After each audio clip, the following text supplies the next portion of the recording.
Here we are. Okay. Hey, Laura, how you doing? Good, Deb. How are you? Happy Friday. What a beautiful day outside. It is absolutely gorgeous.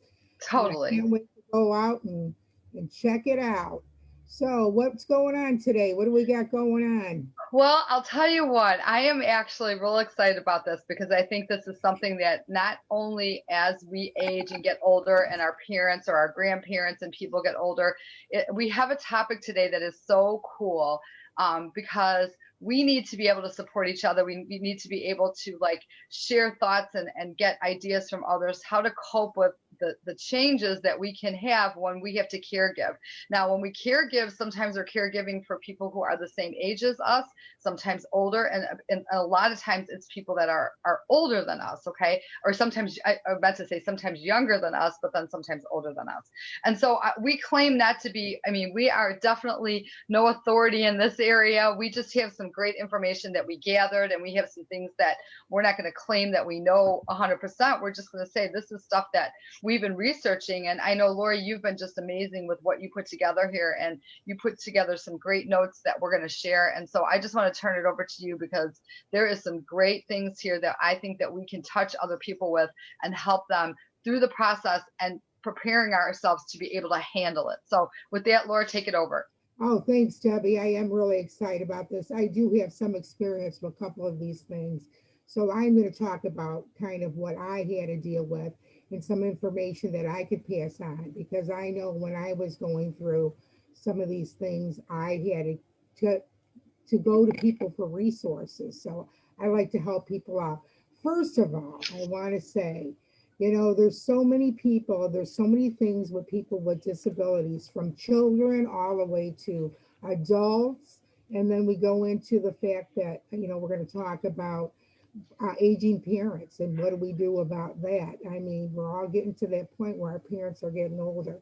But I just want to say first, it takes a village. I'm sure you've heard that phrase before, it takes a village, because everybody is involved with the situation. It's not just the person that's going through it or even the one caregiver. It's also family that's involved in it. And everybody's got to be on the same page and keep it a very positive thing. One of the best things that caregivers need to do is they need to stay focused and positive, because any negative or any issues will be reflected on the person that's going through the issues, and it's only going to make them worse. People with disabilities, children and adults and everything, and even aging parents, they don't want to be in the situations that they're in. They want to be normal like everyone else. So you have to stay really positive. But the first thing I want to give you is the definition of disabilities, and I'm going to read it because there's a wide range of things that go in that category. The ADA defines a person with disability as a person who has physical or mental impairment that substantially limits one or more major life activity. That includes people who have a record of such impairment, even if they don't currently have a disability. This is really important to know these definitions, because when you think of somebody with a disability, you think of someone that just has, like, they have their issue with their arms, they can't walk, or they have a major medical issue, but they don't take in consideration that mental illness is a disability, and it's really important to know that. But the first thing I'm going to talk about is things that I experienced, and anybody that has been in this situation can understand, is when you have children that have disabilities such as ADHD, ADD, they might have dyslexia, they might even suffer from depression, and another one is speech. And we're so very fortunate that we live in the United States, because there are so many services out for our children. And the first thing you kind of have to do is you need to talk to your physician and tell them that you might have some concerns with your children and your child. And also, the school might send you a note home saying that they see something going on with their child. Please look for these signs. Because the sooner you can get that taken care of, the better that your child will be in the process to getting the services that they need. Then once that's done is then what you do is you go and get them evaluated from like a physician will send you for an evaluation. It's usually done in a psychologist's office or some kind of school might have a program set up. And then the school opens up a file and you have certain criteria that you have to fulfill to be able to go on to the next step. And the next step is called an IEP. And I'm going to read you what that is. I never knew the exact things of what an IEP stood for. I just knew an IEP. Let me get into that real quick. An IEP is an independent plan for your child for their education. Independent education plan. And what's usually done with that is there's a team that's set up, and all the teachers are on the team, and there's counselors in the school that are on the team, and the principal's usually there. And like, for example, if your child is having problems where they're not able to do things with their hands and are not able to follow through with stuff, they might have an occupational therapist there. They could have a speech therapist there that would help them with their speech. There's always a social worker involved, and there's a counselor involved. And then what happens is you sit down and you make a plan of what this child needs to be in school. For example, my experience is the child needs to have more time taking a test. They could also have an aide put in the class for them, and the aide would be with them to help them get through things. That's usually somebody that has problems with dyslexia or something that they have problems with the reading and that.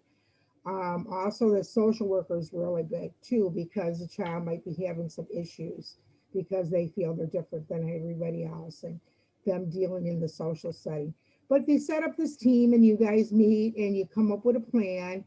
And usually the first year they meet like every quarterly to see if the goals are being met. And then once a year you have like an evaluation where you sit down and think of all the things that the plans worked for the year, and should you have the same plan for next year, or what goals should you set for the next year. And they also help you decide what you should do with your child over the summer.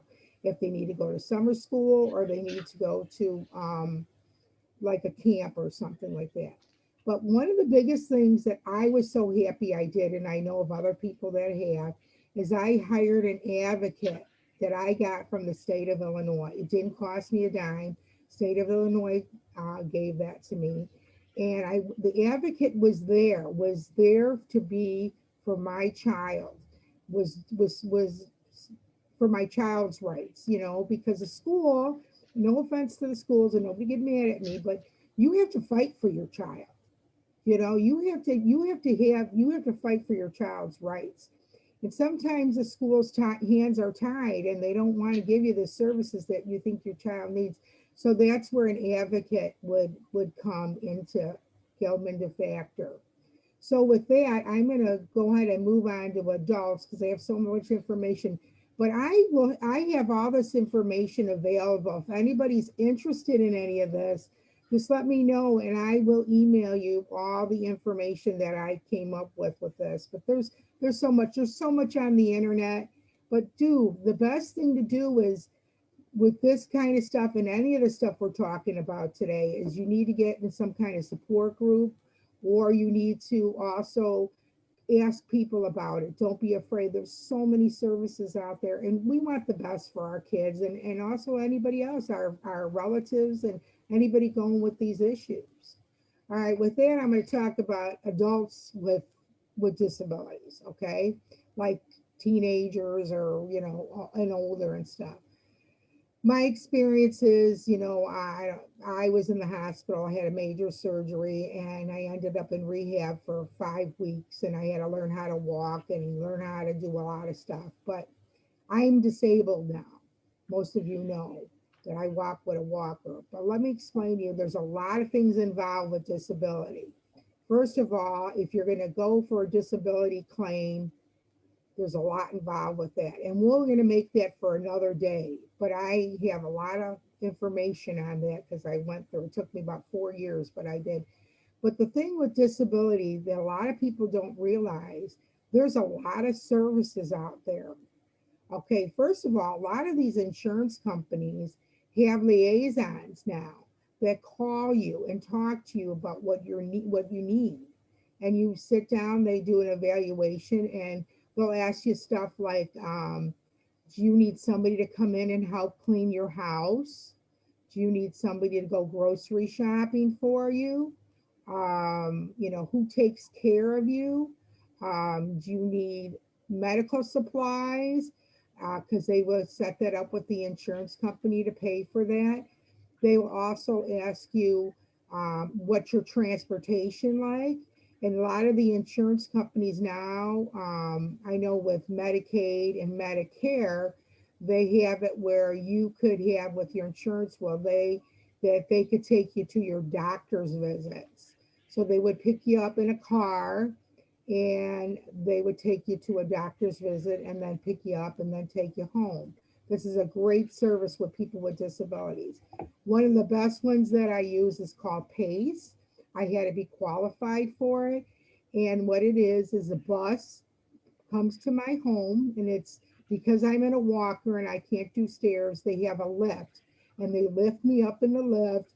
They put me in there. It cost me $3.25 each way to get to a destination. And they could take me shopping.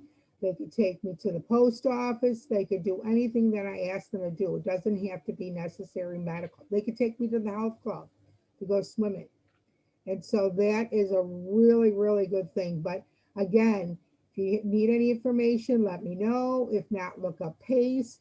Again, you need to go to evaluation. They evaluate your disability and they see if you're eligible for it. Also, they have a pass that they could give you that you get discounts on the train and you get discounts on the regular buses, the CTA buses, if you live in an area where there's buses. And so it's called a paratransit card. And then also, because I don't drive, I know about trains too. And trains they have disability cards. And they have a conductor there that will take you up on a lift because I can't do stairs again. And they will get me in a special car. And what's nice about the handicap car is that they have a bathroom in there in case you have to go to a bathroom, go to the restroom. And that's really good for people with disabilities because they have other issues too. But there are so many services out there. And also, things like calling your local town, your village, and ask them what they do for disability people. At one point before the pandemic, where I live in Oak Lawn, I could call for a bus to pick me up and take me grocery shopping or anywhere I needed to go, and it didn't cost me anything. So there's a lot of things out there, and don't be afraid to ask people or go on the internet. And again, support group. And again, family needs to be on board with this. People with disabilities do not want to be in this position. It's very hard. They suffer from a lot of depression because they're not able to do the things that they used to be able to do. So with that, that's just all the notes I got. Debbie, I'm going to bring it to you because we're going to talk about what we do about aging parents. And thanks everybody for listening. Absolutely. Laura, you did fabulous. And I learned stuff just from listening to you again and things that I remember that, we've discussed sometimes along the way. And I think it's really important for us to have this information for people because when you get into a situation, sometimes you get so stressed out, you can't even think. You can't even think about what do I do? Where do I go? And that's why we love having this stuff together, friends helping friends with all these different issues that we can all relate with, So I'm going to talk a little bit about taking care and making the right decisions for your elderly parents or grandparents, because it could be either or, and so, it gets really hard. I think one of the hardest things right now for some of our age group and a little bit younger maybe is that actually recognizing and actually letting it kind of sink in and don't be in denial about what is happening. Okay. So we're all every day getting older, and so are they. You know, we view them as no, they're not going to be, and they're always going to be there for us and stuff. And, you know, we have to recognize the fact that, you know, in most situations, and I know everybody's unique, but when you've had parents that have raised you and they've done everything for you, we know what it's like to be a parent. You know, most of us, we know how much we love our family and our kids. We do the world for them. Well, they did so much for us. We have to turn around and remember that we don't want to think of them as a burden. We have to think about they didn't sign up for this. Okay. They didn't sign up for all the issues that they may be going through, you know? And so I think, Lori, you covered that too. And I think that we have to really get on board. And like you said, you know, it takes a village to do things, you know, and sometimes you might not have the support from your siblings. Okay. Sometimes all family members don't get on board and want to do it the same way. So you got to do the best you can with what you have. And you definitely got to look for support groups. Again, I'm going to touch on that with, you know, that meetup.com site that we've talked about before has amazing, amazing groups. And you can find a group that can help you and find the local support. But, you know, sometimes the parents are so used to doing their bills and doing their doctor appointments and all that kind of stuff. And I know during this COVID time, it's hard, but if you're able to go with them or at least be part of hearing what's happening, because half the time when they go to the doctor, they don't necessarily remember what was said to them. And then you're asking them a question and then they get flustered and you really don't even know what they're going through. You're not on board. So with HIPAA, it's very difficult, but I think that we should get our parents early on to actually sign for us and have us be able to talk to the doctors so that we could find out stuff. Maybe now with my charts and all these things, maybe there's a way, you know, because there's that you can be one of the people on there as instead of being the spouse, being the kid, and they'll let you know things. I think that's really cool. I think that you have to make decisions on whether maybe some of these family members need to have help. One of them is cleaning their house. You know, not all of us adults kids have the time to run over and, you know, do our stuff, but then do their stuff. But yet we don't want to make them feel like they're a burden to us. So maybe there's something that can be worked out. Maybe it's a great gift. I'm telling you, gifts like this, like helping, you know, helping the family. If at all possible, if a family member can't live on their own, maybe I'll use a perfect example. I have part of my family, my cousins, where they have their dad live with them, but he's still kept his house. So he stays with them, but then he can go back to his house. So he's not giving up his house. Okay. So that because he's like, I don't want to give up what I built all this life of having, you know, that I've invested my money into this home. Okay. So maybe that family member can go stay with different family members for a while so that they're not by themselves. So we don't have the fear of them falling, getting hurt, you know, maybe not taking all their medication like they should. You know, that's another thing. People, you know, so maybe we can help and you can have like a team kind of setup of things.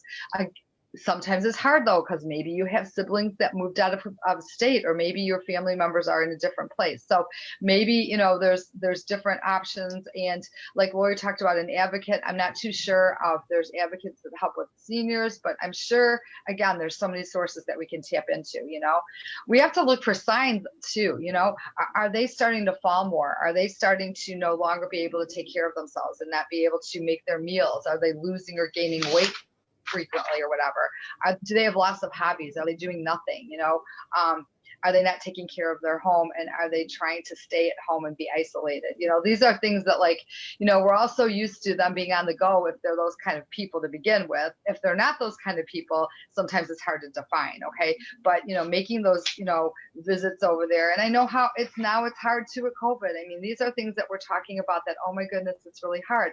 One thing we did for Tony's parents, which is pretty cool, is that we got them one of those Alexas that has the screen on it now where you can communicate with them. Google makes one, Amazon makes one. Really?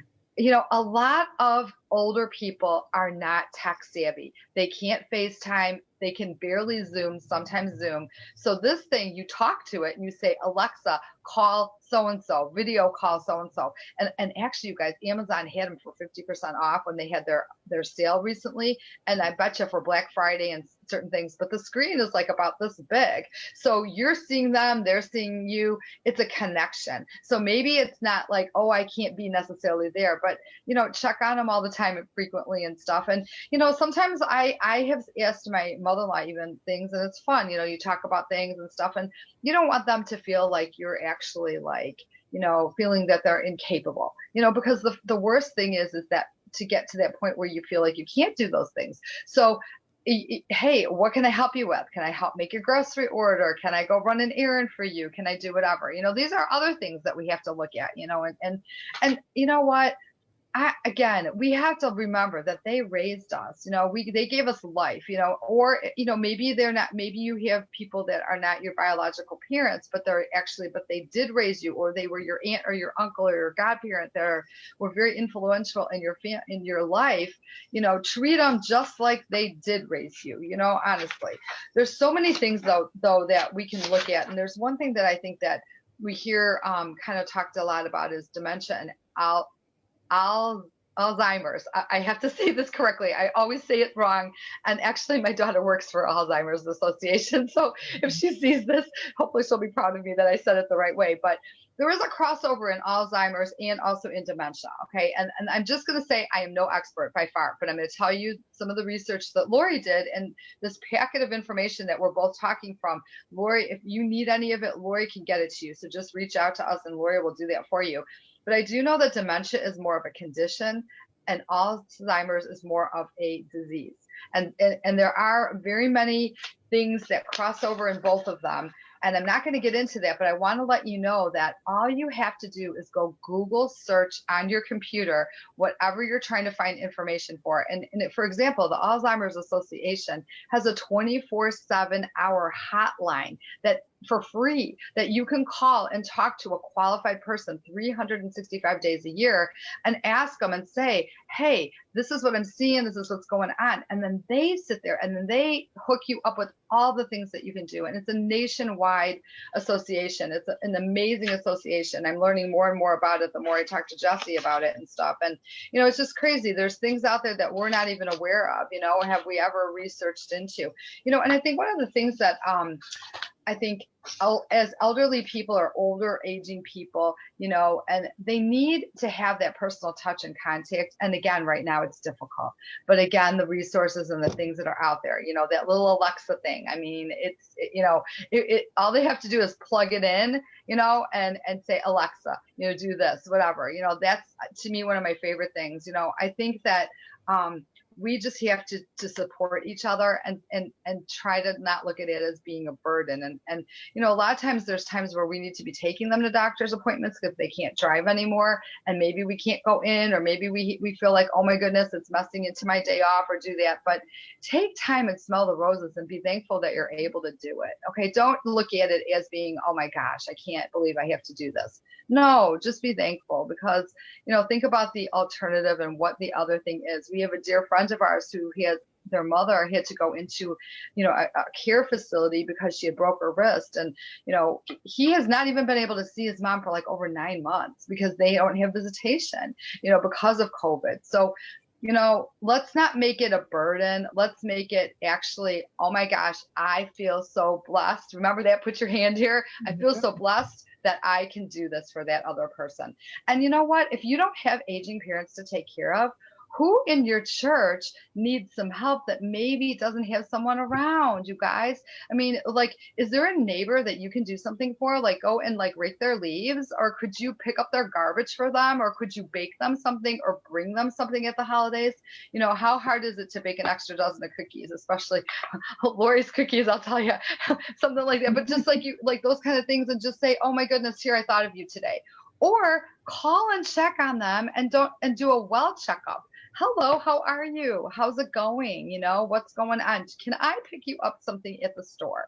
Can I do this for you? I remember when my next door neighbor, he had, this is, a person who had a baby, but the baby actually had to have surgery, and they had heart surgery. And I called her up, and this is different because she was younger, but I said, hey, can I do anything? Can I pick you up some groceries? Because I know that you're homebound because you can't bring your child out because they just had heart surgery, so can you do that same thing maybe for like an elderly person, and if your resources allow you to do it, go ahead and just pay for it. But if they don't and they want to pay you and they feel like, then let them, because they will feel better knowing already did them a big thing, by doing that, but, and stuff. So anyways, with all that being said, check up on people too with this next holiday coming up. Thanksgiving is an amazing holiday. And, make sure if there's somebody that that can't go and get a meal, could you possibly make a little extra and make them a care package of a Thanksgiving meal? Seriously. I mean, that would be just really cool. So with that, Laura, I'm going to turn it back over to you. Oh, Debbie, that was such great information. I'm going to look into that, Alexa. That sounds like a great thing. I just want to say one last thing, and I'm sorry we went over today, but we had so much information we wanted to get out to everybody. First, I want to say, somebody that deals with disabilities, like Debbie said, check on people. Don't be afraid to call them. You might be tired of listening to them complain about aches and pains, but they're lonely. So, make sure you keep in touch with these people, with your family members. And again, they don't want to be in that situation, but they are. But with that, I just want to say to everybody, well, we're going to see you next Wednesday. Make time for us on Wednesday when you're preparing your food for Thursday. Debbie and I are going to talk about thankfulness. And then we're going to talk about something that we're going to do special for the Christmas season. So with that, friends helping friends. And Deb, it was such a great topic today. And I hope everybody loved it. And again, I have information if anybody wants any. So with that, have a good afternoon. Enjoy the weather. And invite some people, guys. We want some more people. We're growing and growing. All right, thanks. Okay. Bye. Bye. Thanks, everyone. Bye. Bye-bye.